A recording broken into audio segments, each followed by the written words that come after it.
Welcome to the Between the Fur podcast, the show that allows professional mascot performers from the NBA and other pro sports to share their bizarre, funny and inspirational stories and give exclusive insight on what it's like behind the scenes and between the fur. Hosted by award-winning NBA mascot performer, Kenn Solomon. Welcome back to Between the Fur. Today we have an amazing... how do you build this up anymore? Like, this is legendary Bill Hanzlik right here. I've got Bill Hanzlik here, a good friend of mine, amazing guy, amazing philanthropist, amazing player. Man, what a story this guy has. So Bill Hanzlik is a former NBA player, coach, and broadcaster known for his defensive grit and versatility. After a standout career at Notre Dame, he played 10 NBA seasons primarily with the Denver Nuggets. He later coached the Nuggets from 1997-98 and became a respected TV analyst off the court. Bill Hanzlik co-founded the Gold Crown Foundation, a nonprofit dedicated to youth sports and education. He also has worked alongside myself and various charitable initiatives, including Gold Crown, to support youth development and community programs. That was a pretty good little write-up. Sounds like a really furry kind of introduction. That's my guy. You know what? Bill and I go back, and it's a pleasure to have you here. It's great to be here. It's great to see what you're doing, Kenny. Big admiration, respect, everything you got. It's so cool. Well, I appreciate that. A lot of I don't even hold a candle to you and your energy, your enthusiasm, your connections, your wingspan. I'll put it that way, is very broad, and not just in physical arm length there. So I got to tell you, my first meeting with Bill didn't go the greatest. I'm going to start with that right Really? now. Yeah. I don't remember. Yeah. Inform me. Okay. So here I am, young 23. Ooh. Walking into the Nuggets and had no idea, first of all, what to expect, what I was doing there. And I remember walking into the locker room. All those guys in there, into the training room. Remember over at McNichols? And, Jim Gillen wasn't even there yet.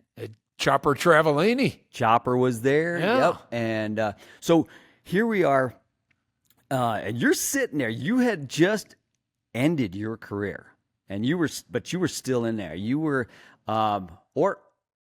or had you? What was your last year? My last year was 1991, 90. No. Okay, so you were still playing. Yes. Well, yes. I started in December of 1990. Well, I got hurt the first day of training camp, third back operation. So I was with the team the whole year, but I was out the whole year. Okay. Could never come back. Okay. That's why. Okay. This is making sense now, because I was in the locker room and I got introduced to you and some of the other guys sitting around. And I remember you sitting on one of the training tables and you were just like, hey, yeah, great to meet you. But dude, have you guys seen the Hornet? Man, that guy's awesome. I'm like, oh, I just wanted to flip the bird. I coached down in Charlotte before. Yeah. Yeah. I was like, hey, screw that guy. Yeah. But every interaction with you since has just been, it's just been golden. I have fed off of your energy and your creativity. I always had this feeling, like, particularly with the NBA, that you could get cut at any time. So I worked hard. I trained hard. I always try to be prepared. I guess I'm always consider myself kind of an energy guy. I want to be a teammate that people say, well, that guy's really working hard. I got to work hard like him. So, yeah.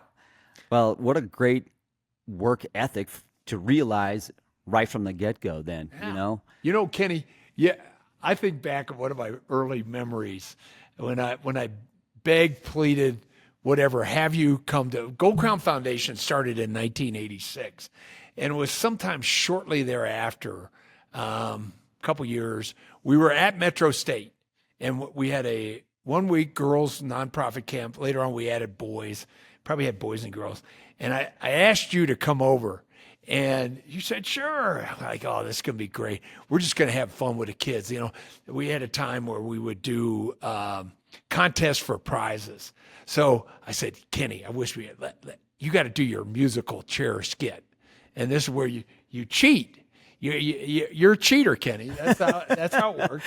And it was perfect, except, and I don't know if you'll remember this, there's a little girl, maybe she's 8, 9, 10 years old at camp, and musical chairs, and it comes down to the last chair between you and the girl, and the music is playing, and all of a sudden the music cuts, and you don't go for the chair, you go for the girl and knock her down. And I'm like, you can't do that, playing into the the fun of the whole thing. And the little girl gets up and she's crying. And I'm like, oh my God, do over. We're doing this over. You cannot cheat like this. So the best part of this story, we put the music on again. The music stops. She doesn't go for the chair, but she turns around and punches you right in your big head like that, and then hops on the chair. I go, the winner. You cannot That's embedded in my head. Oh my God. I wish I could find that little girl. So cool. Where is she now? Yeah. Oh man. Those are just magic moments, that you can't plan. Yeah. And those are the good stuff. Ad lib, spur of the moment. Nothing was teed up. You were doing your thing, and right. She ended up doing her thing. Yeah. That's right. Yeah. I was at a 5th grade school one time. I was at an elementary school, 5th grade class, doing musical chairs at this little girl wasn't having it. She ended up dislocating one of my ribs. Whoa. She fought back so hard. Boom. Yeah. You were feeling that pain. Yeah, she had some weight behind her. She was a little 5th grader that had some size to her, and boy, she just laid into me. Everybody thinks mascots are, that's, you don't ever get hurt. And I know some of your stories now. I remember the Hornet, he had the same thing. He had one of those trampolines that had a little charge or something that helps you vault more. Yeah. Yeah. And he hit it wrong. Yeah. And he blew his ankle out. Yeah. Folded his foot up and tore his Achilles and all that. Dislocated ankle. Yeah, he was out of it for a while. Yeah. Man. Yeah, that was called an air ram. I tried that in costume, and it was the scariest, most uncontrolled stunt that I had. Sign your life away before you use it. Yeah, I'm like, nah, never mind. I don't need it. Okay, how many injuries did you have during your Nugget career? Oh man, quite a few. You should.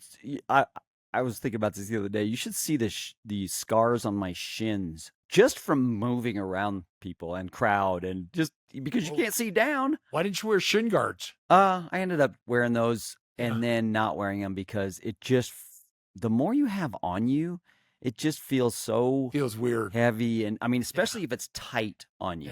Yeah. But anyways, lots of injuries. Broke my back, broke my shoulder, dislocated my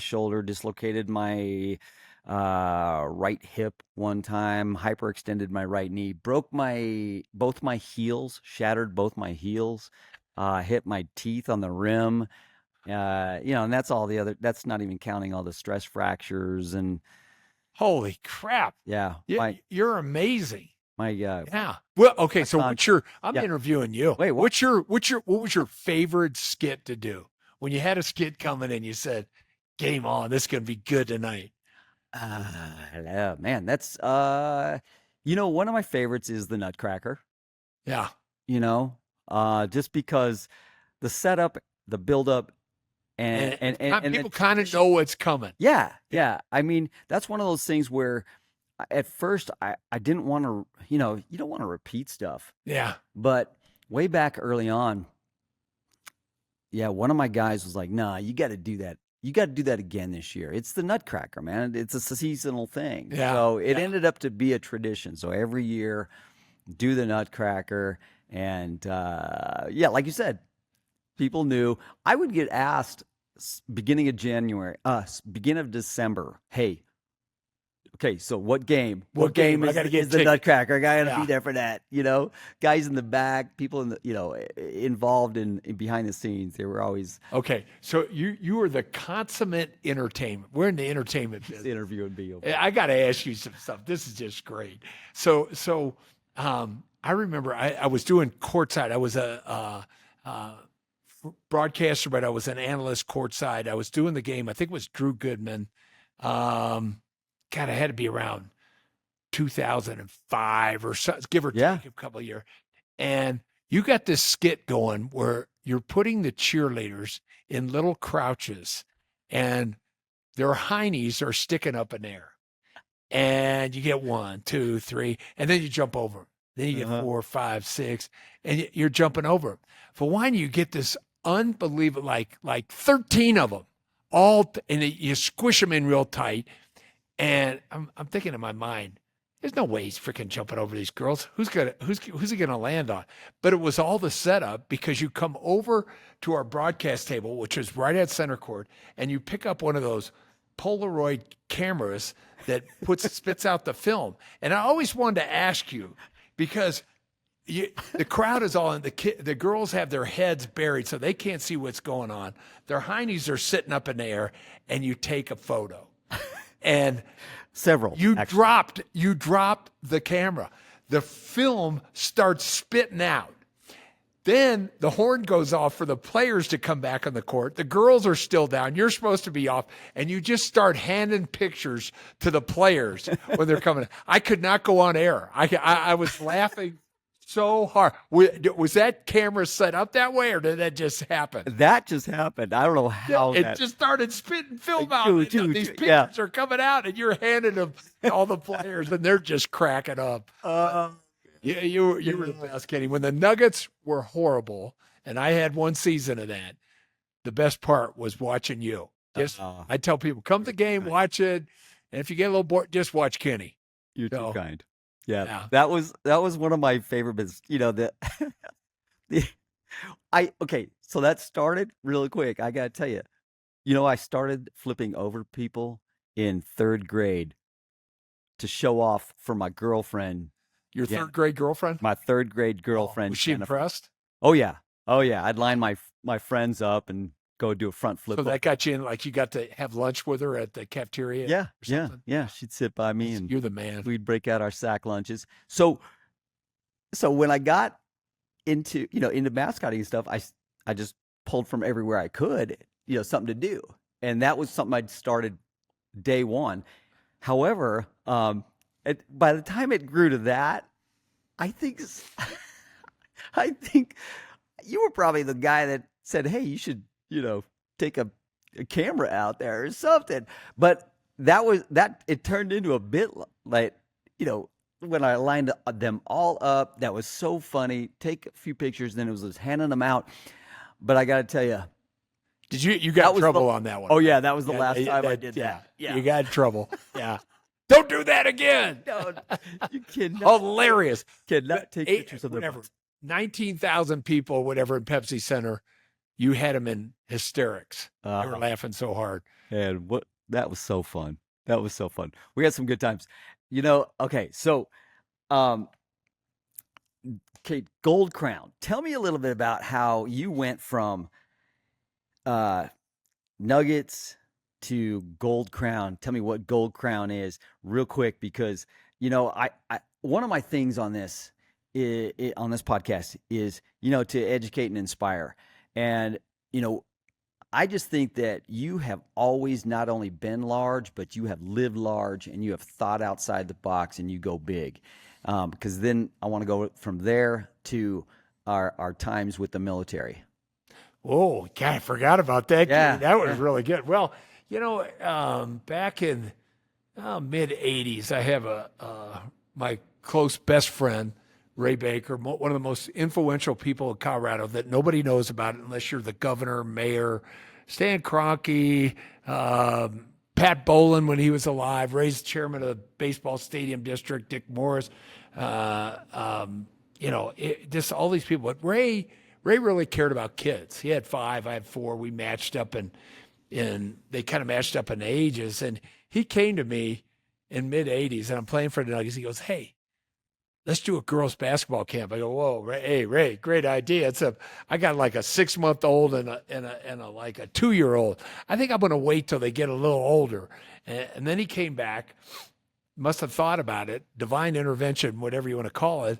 And he said, "Let's do a 1-week girls nonprofit camp." And I went, "Wow, Ray, I really like the ring of that." So that's what we did. And through some sponsorship that we had about 150 girls, we were able to raise, we scholarship girls. We charged a fee to participate if you could afford it. And all the money we took in, we didn't take any. And I want to say maybe we gave away $5,000 to $10,000 for a couple of years. And then we said, if we took that money and we rolled it back in, we could do a little bit more. So we added boys, and we did a little more, and then we did a little more. And then the next thing that happens, Jefferson County eliminates extracurricular activities in the school, which included sports, to save money in their budgets. Dumbest thing you could ever imagine, just dumb. And so we created some leagues that were feeder based. You take on your high school name, even though you're a junior high kid, and bam, first year out of the blocks, 100 teams. And from there, Gold Crown just kept growing and growing and growing. And then we said, if we're going to do more, we've got to have our own facility. So we acquire abandoned middle school, Alameda Middle School. It's at Alameda and Harlan, kind of between Sheridan, Wadsworth, and Lakewood. And we thought, oh, great. It's got classrooms. We can do some things with those. We got a couple gyms. We can use those. We get in, asbestos and wiring problems. Oh. We haven't raised a dime. And suddenly we're $300,000 in the hole because we had to scrape it. We had to scrape it down to the dirt. Best thing that ever happened. Then we decided we don't operate baseball programs, but we built the baseball park first. It was opened in 1998 at the All-Star game. Bud Selig came out, got some money off the All-Star game with debt. We were able to build it. And that was sort of like our trophy. It says, hey, Gold Crown is on the map.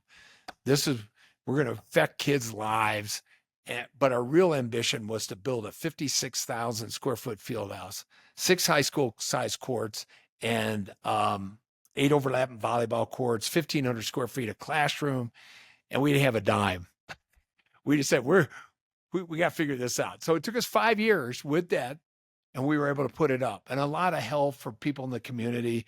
And we went from, mid-'80s, serving 150 girls, to today, with that facility, we're serving right around 18,000 kids annually. It's nuts. Holy cow. Basketball, volleyball, golf, enrichment, full-time staff. You don't do these unless you're nonprofit. But with nonprofit, you can get a lot of help from granting organizations, corporate sponsorships, individuals. And we've, without patting ourselves on the back, we've become pretty good at operating. We got to balance the budget. We got to make sure we can make it to the next year. So we've done that, and we continue to add things that are voids, like girls flag football is a huge opportunity. Selling out every time we put a girls flag football event for junior high kids out there, boom, sold out. So we love doing that. Our mission statement is educating youth through sports and enrichment, which I really like. But what I think really defines us is our tagline, which is preparing kids for the game of life. I'm a big believer that sports teaches teamwork, character, commitment, responsibility. No different than the sport of being a mascot. Same deal. Yeah. You teach, you can learn so many things, so many different ways. And we've had a lot of fun operating this. Just a lesson and I think the other lesson here is perseverance. Yeah. Patience and perseverance are the P words that I live by a lot. You got to be patient and you got to persevere, because these projects don't come about overnight. You got to take time. You got to have a lot of thought process. But at the end of the day, when we know what drives us is that we're helping kids, and we've kind of zeroed in on, we're kind of a bell-shaped curve. We do elementary through high school kids, but the bulk of the kids that we have are junior high kids. 5th, 6th, 7th, 8th, right in that, boys and girls. And we know we can be very impactful at that younger age. So it's been a blast. And now I'm getting old, but we got kids of the kids coming in, and it's funny how they hear stories about Bill. Yeah, I remember your first camp at Metro, and I was down there, and I went to Ponderosa High School. To today, it's I got Jimmy or Susie coming, and it's just fun to see the tradition carry on. It's amazing. Yeah, and you're coming up on 40 years. 40 years this summer, which is mind-boggling. Man. And Kenny, I want to let you know something else. We're not done. We want to continue to do more. We financially, we're in good shape. We've paid off the debt on our current facility, but we're going after another facility. And through about the last 4 years, we've been working hard on it. And if things keep going the direction we want, we think we can break ground and maybe late 2026, early 2026, maybe late 2025. With a facility that would be down in just south of Castle Rock. And we can, it'll help alleviate some of the strain on our current facility. People from Highlands Ranch can go south instead of having to come north. And then it opens us up to Colorado Springs, El Paso County. And we're jacked. We're really jacked about doing it. See, this guy thinks way, way outside the box and large. You think large. Yeah. I love it. I have a good friend. Those guys listen to this podcast. If you want a really good book, a friend of mine named John O'Leary. He's out of St. Louis, and he's got one of his first New York Times bestseller was called On Fire. And literally when he was I think he's probably 10 years old, right around there, gasoline can exploded on him, and he was not supposed to make it, but he did. And one of his mantras that he lived by is, "What more can I do? Find a way." And I love that. Find a way to do more, to help kids more, and find a niche. So that's kind of what we live by. Yeah, no, I love that. Soak that in. I'm soaking that in. That is amazing. I think that, in my career, looking back, not to turn this on me, but that rings true to me. What we were just talking about how your first couple didn't go well, and you had to find a way. I had to find a way, or it was my job. It's probably the best thing that ever happened to you. It was slapped down a little bit and say, you got to recreate, you got to think, and you did. That time with Carl Shear sitting in front of him was the first time I had ever been criticized as a mascot. Performing, hands down. And you were probably PO'd when you left there, right? I wasn't that time. Right. I wasn't. It was weird because normally I think I would have. But that time it was very humbling, very, I don't know. It made me take a deep look inside, Yeah. Am I as good as I What was the first thing that you changed? What to make yourself better? Man. When you found a way. Well, I'd always wanted to be the best. In fact, at that point, I'd made the NBA. I thought I thought I'd done it, and I was in the show. I'd made the big times, but I'm at that point when Carl Shear told me step it up. Oh man, I just thought how, and but I have to do this. I want to be the best, so how do I get there? And first thing I did though was I called after licking my wounds, going home, and just almost bursting into tears. I called a friend of mine to help me out. I mean, a guy in the biz, the guy that helped with the tryouts, and that was Wayne Jordan, who was the mascot for the Hawks. And I called him up and said, "Hey, this is just, this is what happened." He says, "Okay, let's roll up our sleeves. Let's get to work." And I says, "I'll help you." And I mean, that's what we all need, right? Sometimes we just need somebody to help, to reach out. And also in those moments, we need to listen. We need to humble ourselves and go, okay, maybe we don't have everything. Maybe we don't know everything. Okay. It's that line, Kenny, that God gave us 2 ears and 1 mouth for a reason. Right? That's it. Oh, it's so true. You know what? You should just listen a little bit more. So, I dug down deep and we worked on some skits, and he says, "Hey, let's get some wins here. Let's figure some things out. What could we do?" And he took some of the things that he knew, my talents were. We worked on those, and then he took some of the things that he had done before that was success stories, and he gave them to me, and I went and did those. They were they were good. They were tens. And one of those was the dancing referee. Remember the dancing referee? Oh yeah. Yeah. And Brilliant. yeah. Brilliant. Yeah. That's one of those that was not a real referee. But after But a you while, kind of snuck them in. I- People in the arena. by the had no end of the idea. bit, at the end of the bit, they're like, okay, that guy's not a real referee. Yeah. But the shock right out of the gate was, yeah. Yeah. I mean, the crowd just like freaked out when that referee started dancing. But that, that came from him. So that gave me some wins. You just need wins. What about the half court shot? When did that come about? So that was with Tim Lewicki. Tim Lewicki had just come in from Minnesota. Now, John Kudo was mascot for Minnesota at the time. He had actually tried out for Rocky. Didn't make it. They chose me instead. He went back to the Timberwolves. We ended up to be good friends. But Tim Lewicki came over and he goes, John over there, man, Crunch does this backwards half-court shot. And because I was out on the court throwing them forward one day, trying to practice. And he came out there and he's like, "You ever done it backwards?" I'm like, "No." Is that a challenge? He's like, "Come on, let's have a little contest." I'm like, "Oh, you're on." Old out of shape Tim Lewicki. That's what he was to me. He was.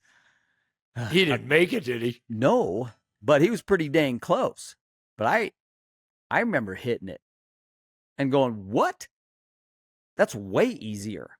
So I started throwing it backwards, and then it became do that every game. Then it became, we're going to sponsor that.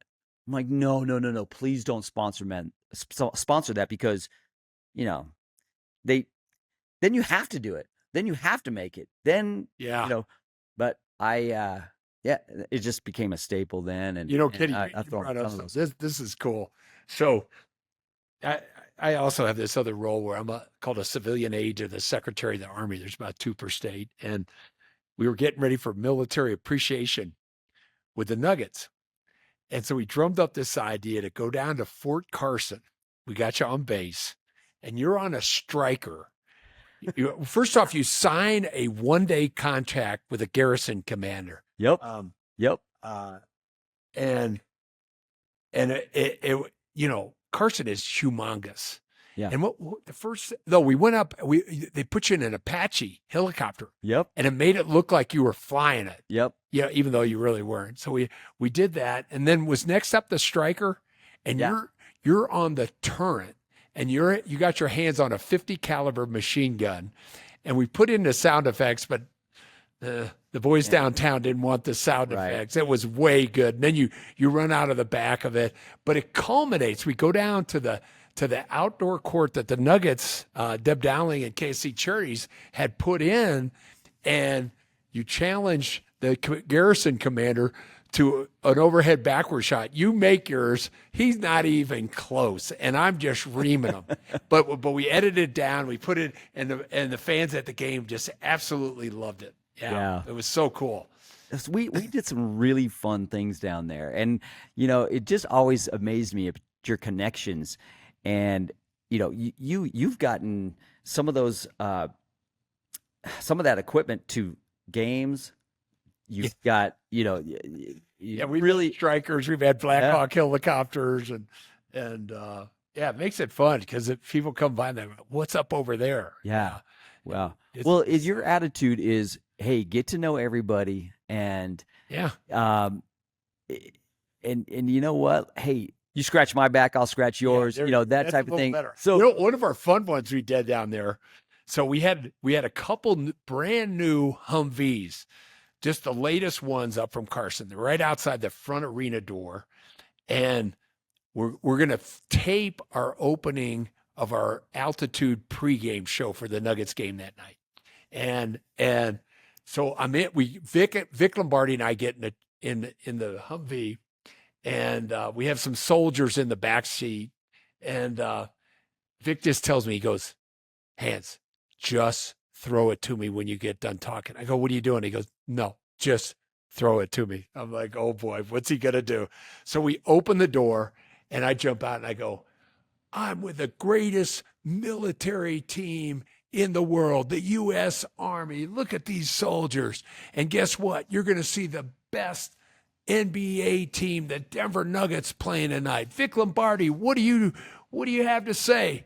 And he does the Jack Nicholson line, you can't handle the truth. And then we cut there and use it on the pregame show. And it was awesome. Vic. But it's so fun to really welcome and congratulate and honor those who serve our country. Yeah, So absolutely. it's neat that the Kroenke organization always has big military hockey, Always support. soccer, basketball. There's always stuff going on. Yeah, and you've also been a part of bringing those the new recruits in to sign Yeah, to do their. yeah. We've done some swearing in. Yep. And then we also, through Deb Dowling, twice a year, well, once a year with the Nuggets or Avs, and once a year with the Colorado Rockies, we'll bring up 200 kids. Ray and I always wanted to do something for soldiers. It's kind of hard to do things for soldiers, but we can do things for soldiers' kids. So we bring these 200 kids up, everything on the house, bus them up, take them to the zoo or nature and science, game tickets. Legends provides meals for them all, T-shirts, and go to game. And that most of them have never been to an NBA game. So we have a lot of fun doing that too. Amazing, man. Well, tell you what, Bill is the guy to know. So if you're in town or coming to town or whatever, Bill's the guy to know. Going back to the NBA. What's your most memorable moment in the NBA Wow. besides watching the Hornet? Yeah, I would, playing with the Nuggets, obviously under Doug Moe, was just the whole time was great. But probably I played, I don't know, Kate, you got to look it up. How many games did I play? I don't know, 900 games, let's say, in my NBA career. I had one game-winning shot. And this is a pretty funny story. It's in the playoffs. We're at Dallas. I think it's the first two games were in Denver. We split. We go down there, and I think it was game 3 down there. And Mavericks had a pretty good lead on us most of the game, and we come back. And we have one chance more for one more shot. I think the game was tied. So it's either going to go overtime or we're going to play for last shot. It's the timeout. And Doug Moe, who's no master of drawing up plays, okay, Michael Adams, you take it out top. Alex, you just kind of wheel out this side. Everybody, he names off 4 of the 5 players that are going to be on the court. Boom, the buzzer goes off, and I go, Doug, where do you want me? And Doug goes, oh, bleep. Just go over in the left corner. If the ball comes from you, just shoot it. Don't do anything else, okay? So whatever reason. Real technical stuff here. Yeah. Everything was meant to go to the right side of the floor, and Dallas forced the play to the left side of the floor. So my guy was a guy named Roy Tarpley. He helps on the drive. It comes off me, and Michael Adams kicks it to me in the corner. And you're not thinking 3-point shot. It was just whatever. I don't know. Maybe I'm 20 feet from the hoop. And just a natural instinct. Tarpley comes flying at me, back up. I just pump fake. I get him in air, and I drive to the hoop, and I finish a layup on Sam Perkins. Boom, the horn goes off. First thing Doug Moe runs out on the court, not to say, hey, great shot, Hans. I told you not to drive the ball. Shoot it when you got. He's just in my grill. It was pretty funny. And then, what's also funny about that, Kenny, that's so long ago. This was like 1986 or 80, somewhere in there. You get the old tapes.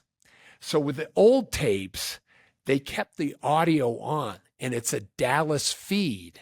with their announcers, and they're kind of talking at the timeout. Yeah, they're probably going to go to Alex English on this, and Michael Adams might do this, or this guy might do. And the last comment they make is, "There's no way they're going to Hanzlik. There's that guy, no way." Yeah, and this is off script. It's hilarious. Way. And I make the game-winning shot. Tell me you have a copy of this. You have a copy? Oh, yeah. Oh, yeah. I got a copy of this. Yeah. Okay. Yeah. Oh, Pretty that's good. classic. Yeah. Oh, So that's probably that. I also, here's another funny story, Kenny. You'll like this one. Tell me. So remember when the Bulls, what was that? Like the 30, not 30 for 30. What was the Bulls thing they did? Michael Jordan, was it 30 for 30? They just kind of did a Michael Jordan era thing. And anyway, this writer calls me up because, Bill, you're one of the few people that not only played against Michael Jordan, but you coached to get him. And this was like, I'm going to say like, he calls me up like 2017 or something. This is way after Bull era. And I go, yeah, you're probably right. He goes, what do you remember about the game? What do you mean what I remember? I don't remember a thing about either one. Hey, I go, tell me about the game. Well, when you were coaching, you held them to 18 points. I said, my immediate reaction was, what was the score of the game? Well, they beat us by like 40. Right. So that explains that one. Then he says to me, he says, in the game you played against them, you hit a 3-point shot to give your team a chance right at the end. And of course, I don't remember it at all.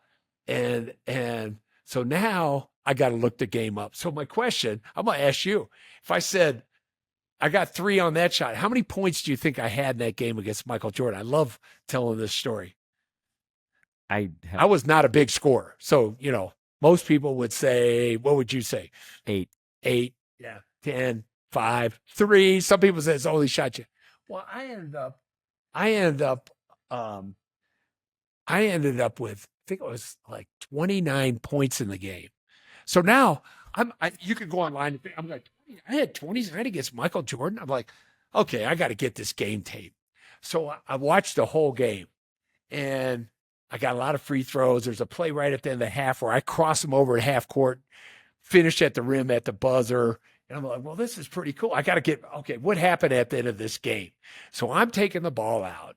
We're down, I think we were down 4, whatever. Somehow we had to have a 3, and it's like 10 seconds to go in the game. Throw it into our post guy, Danny Shays. My guy just turns and leaves me. He throws it right back to me. Boom. I hit a 3. Only took like second and a half. Now Chicago calls timeout. Doug Collins is the coach. They get the ball. They get that. Maybe that tied it. I can't remember exactly. Anyway, they get it. They're going to go to Michael Jordan. So John Paxson dribbles from the left side of the court to the right side of the court, and they get it to Michael about 15, 18 feet from the hoop. And T.R. Dunn is on him. And in my head, I go, well, he's shooting it. When he started to drive, I just left my guy. I left him. Like, he could have had a dead layup. Just left him. I go to double team. He jumps.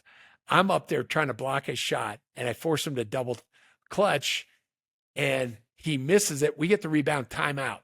Second to go in the game. Run a backdoor play for Fat Lever, catches it, lays it in at the buzzer, we win. Oh, my gosh. Oh, my gosh. I'm like, I had not a clue, and I got 29 in the game. My career high, by the way, was like 33. So I'm like, I didn't get 29 points. I never shot that much. I didn't get the ball that much. So kind of fun. Amazing. What a story. Yeah. Those era. Jordan. Yeah. Unbelievable. Unbelievable. I hated those games, but I hated playing the Bulls. Hated. Now. Yeah, when he came to town. Because, it was just a sea of red. Yeah. It is. And That's kind of interesting. I mean, even through the years where the Nuggets were not very good in the 2000s, and then they kind of got better against Carmelo. Still, the arena was always filled. Lakers, yellow jersey, green Celtics, red Bulls. But now it's gone a 180. It's all Nuggets. Very few other. Never thought I'd see the day. Yeah. Yeah. Pretty good. You got the best player in the world, Nikola Jokic. So Yeah. Yeah. That is, I mean, that's what happens. But yeah. man, I never thought the Nuggets would be a household name. Yeah. Yeah. Good times. So let me ask you another thing real quick. What would you say? Now, you're a guy that has, I mean, dreams, ambition. I mean, there's so many of these guys that get into the NBA and think they've hit it, they've struck it rich. End of story. That's it. Now, but what would you say to just anybody that is chasing their dreams and struggling to find a way to achieve those things? And because I see you as somebody that is so multifaceted and have achieved a lot. There's just so many fingers to all the projects that you have going on. But what would you say to somebody trying to achieve their dreams, whether it's sports, business, or otherwise? Well, I first off, work ethic comes right off the top of my head. You got to work hard at what you want to do. And if you don't have that passion, the end result's not going to be maybe what you want. But then again, it's not an automatic. It's not an automatic because I work hard, but the values that you can get from doing that will lead you somewhere. I'm a path guy. So I often tell younger kids, if I don't know what I want to do. I said, get on a path. On Just a path. I any like path take you somewhere, whether it's going working out in a gym or taking some single course at the community college, whatever that path, just make sure you're doing something and it will lead you. You'll meet people, you begin to network and you'll find your way. But if you go home and play video games on the couch, not going to happen. So right. It's getting out and meeting people and being around people and pushing and asking and questioning and looking for the next avenue. Maybe that path is not the path. It's going to take you to the path that's going to get you to the other path. It's exactly it, because rarely do you start finishing the same spot. I was an engineering major at the University of Notre Dame. I had 2 job offers. And I'm thinking, well, back then they had 7 rounds. I said, probably going to get drafted. I'll give it a shot, but I'm a realist, probably not going to make it. Blah, blah, blah, blah, blah. Well, the next thing you know, I make the Olympic team. Then I get drafted in the first round. Then I get some guaranteed money. Then I make it. And some things fell right for me. But engineering major to NBA to run a foundation and broadcast on TV, go figure. Yeah. That's not what my background started me in, but you get on a path and it'll take you somewhere. Yeah, I love that. And I also, I know you're a religious man, you're a strong Christian, and I feel like, God, if you're just trying and you're getting on a path and you're trying or just doing or something, that's when he can work. That's when he can, you have affected how many lives? Countless. I mean, honestly, countless lives and generations to come. You have affected kids, you have affected fans, you have affected parents. I mean, on and on and on. Inspired them. You've helped people business in business. You've employed people. There's so much that has grown from your dreams, your paths, and you just never know. And I think that God has that has a plan for people that want to give him the effort and or give effort. He rewards it and uses it for his purposes. 100%. Yeah, I'm a big believer that God was so influential in my life. I mean, I look back at situations where you go through tough stuff, and my biggest tough thing for me was I'm in Charlotte. We had a nice 5-year run. That's great. And they changed coaches. I get a job, assistant coach in Atlanta. We stealed the Kembe Mutombo for the Nuggets. They were knuckleheads for letting him go. We have an incredible year with Atlanta Hawks, get beat by the Bulls. Otherwise, we might have had a chance to win it all.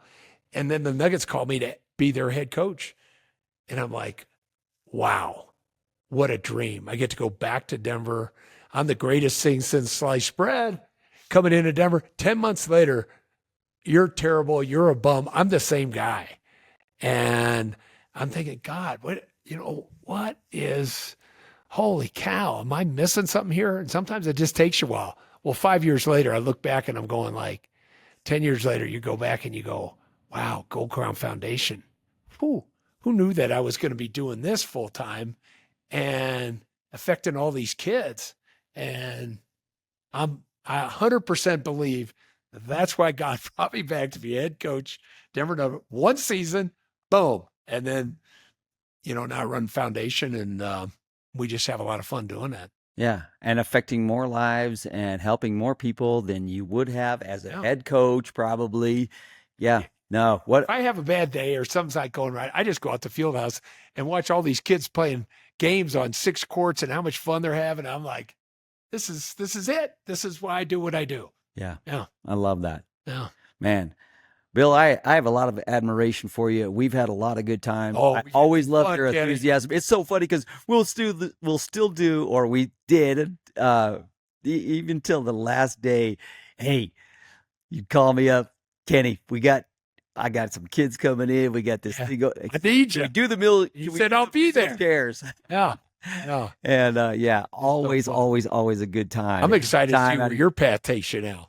Hey, you know what? I'm excited about it too. Sometimes I'm a little nervous, and but I have irons in the fire, and I go somewhere. You just keep moving, and for me, there's a lot of exciting things. I bet the body's feeling a little better, right? Well, at least you're not still getting older, man. Anything? Yeah, no, I still keep in shape, and still got my gym here, and I'm wearing a shirt today that is Tracy Hartman's new business. Really? She left the Nuggets. Yeah, she's got this business, and it's called Triple Star Brand. Really? Yeah, and all these freedom with the flag. And portion of the proceeds go to veterans. She's hooked up with veterans, and she's got hats, shirts. Triple Star Brand. There's the support your veterans. Yeah, there's the logo right there. It's a Triple Star. Go online, you can find it. Triple Star. Yeah. What do you call it? Another furball episode? The furry thing? I like the now furry thing. Now let the fur fly. Fur flying today. Yes. Thank you for having me on. I appreciate it, man. If you would like your friends and family to know what is between the fur, please share. See you next time on Between the Fur.